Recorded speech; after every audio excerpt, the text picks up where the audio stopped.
Assalamualaikum warahmatullahi wabarakatuh. Selamat pagi saudara, dan kembali lagi bersama kami di Sapa Kalsel.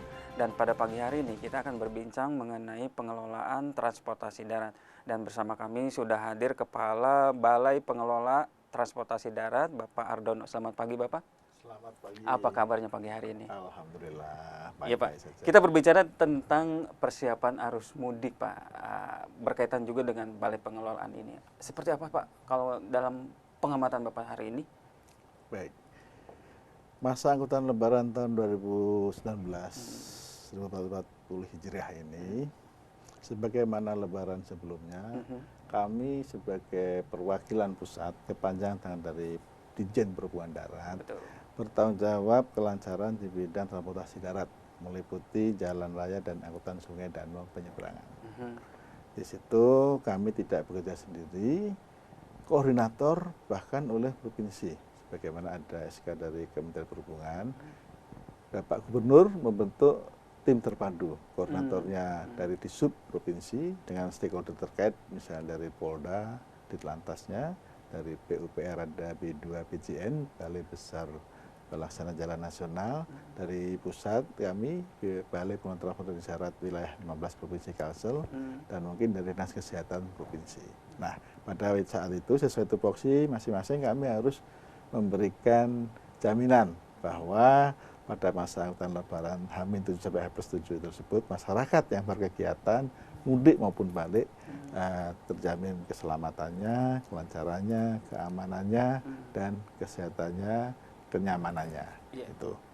Oke, untuk transportasi publik Pak, berkaitan dengan transportasi publik itu seperti apa tuh Pak? BPTD wilayah 15 Provinsi Kalsel bertanggung jawab dalam penyediaan sarana angkutan umum antar kota, antar provinsi. Oh iya, AKDP dan AKAP ya Pak? AKDP oleh provinsi. Oh, AKDP oleh provinsi. Ya, AKAP oleh pusat karena izinnya oleh pusat. Di sini berarti tidak banyak sebenarnya rutenya. Banjarmasin Palangkaraya, Banjarmasin Teweh mungkin ya, Banjarmasin Balikpapan, nggak banyak. Mungkin ada Pakalangpur. Nah, itu harus dicek kondisinya, harus lebih siap daripada hari-hari biasa. Jadi ada 3 aspek utama yang dicek. Aspek pertama administrasinya dulu. Jadi secara identitas registrasi sah, bro, STNK-nya. Iya, benar nggak nih kendaraan ini masih hidup nggak? Kemudian izin trayeknya masih hidup apa masih dalam proses. Kemudian KIR, kelaikan.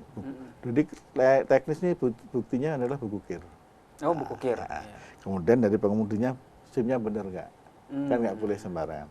Kan di angkutan umum berarti harus SIM umum. Betul. Itu administrasi, kemudian aspek teknis, dicek semua aspek teknis kendaraan, kesiapannya. Dari depan misalnya kacanya harus berapi, nggak boleh retak, wiper harus hidup.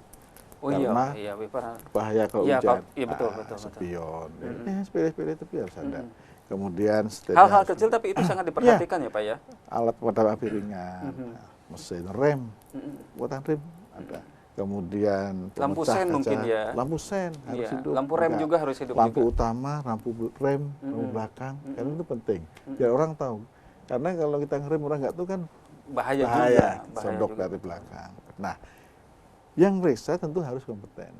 Nah, ini yang ngerti benarnya. Dan kita ada tenaga penguji kendaraan motor. Dari BPTD sendiri ada, dari provinsi ada, dari kabupaten kota ada. Jadi mereka tenaga yang kompeten ini. Betul. Jadi penguji itu emang udah disiapin sebelumnya Pak ya? Kita koordinasikan untuk melakukan kegiatan tersebut. Itu melibatkan siapa aja Pak? Apakah dari tim terpadu tadi itu? Ya, semua tim kita libatkan karena ini adalah jaminan kepada masyarakat. Jadi selain BPTD maka kita libatkan juga di subprovinsi, di Lantas Polda, di kabupaten kota setempat ya, kemarin Banjarmasin dan Banjarbaru dan Banjar. Nah, karena lokasi base dan poolnya ini di 3 kota tersebut.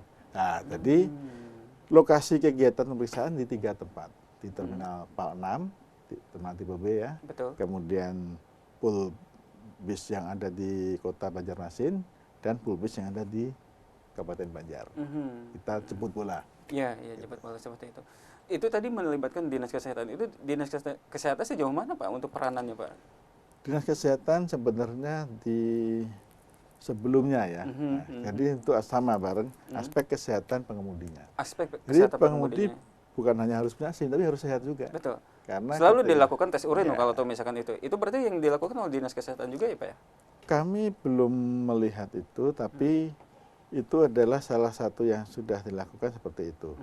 Apakah sudah untuk tahun ini, kami belum dapat ini, mohon maaf. Tapi kalau misalkan ini dari Balai Pengelolaan sendiri, dari pihak Bapak sendiri, untuk tes urin dilakukan juga oleh Bapak? Belum. Oh belum ya? Iya, insya Allah belum. Oke, Pak, kalau tadi berkaitan dengan kelayakan mobil, rem juga harus harus diperiksa dan sebagainya. Itu kan melibatkan tim. Ada berapa orang timnya Pak untuk memeriksa seluruh kesiapan transportasi darat di Banjarmasin ini? Untuk mempercepat proses, mungkin yang penguji tadi 2 sudah cukup. Jadi 2 sudah cukup. ada ya, yang meriksa bagian luar, ada yang meriksa bagian dalam. Kemudian itu periodenya gimana Pak? Periodenya apakah sebulan sekali atau sekarang itu malah diintensitaskan? Sebenarnya kalau terminal kita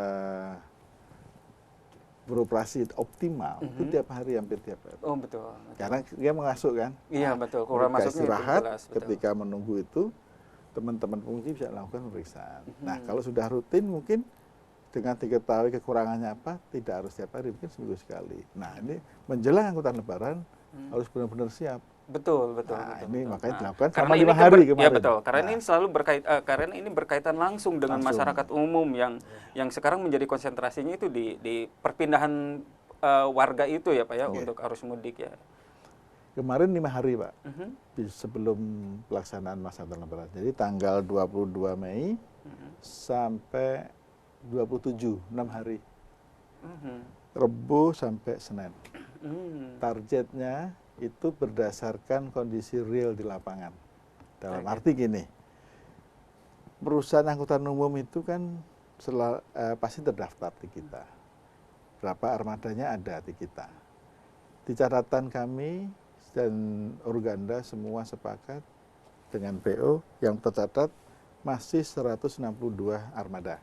162 armada. Tapi yang real beroperasi dengan kondisi demand sekarang ini yang berkurang jauh, itu hanya 76 bis. 76 bis. Berarti bis sisanya akap kemana ya. Pak? Iya betul. Mungkin ada, tapi bergantian. Atau ya tadi, mungkin dijual dan sebagainya. Tapi 76 real itu hasil koordinasi dari 26 yang masih eksis, 26 PO. Akap yang masih eksis di Kalsel. Dan masih layak jalan mungkin ya seperti Nah, mereka buktinya Bugukir. Makanya kita cek, masih layak nggak 76 itu. Plus 11 bis pariwisata. Pada masa angkutan lebaran pariwisata juga ramai. Oke, kita tahan dulu Pak tentang kelaikan armada ini setelah jeda iklan berikut ini. Kami akan segera kembali saudara.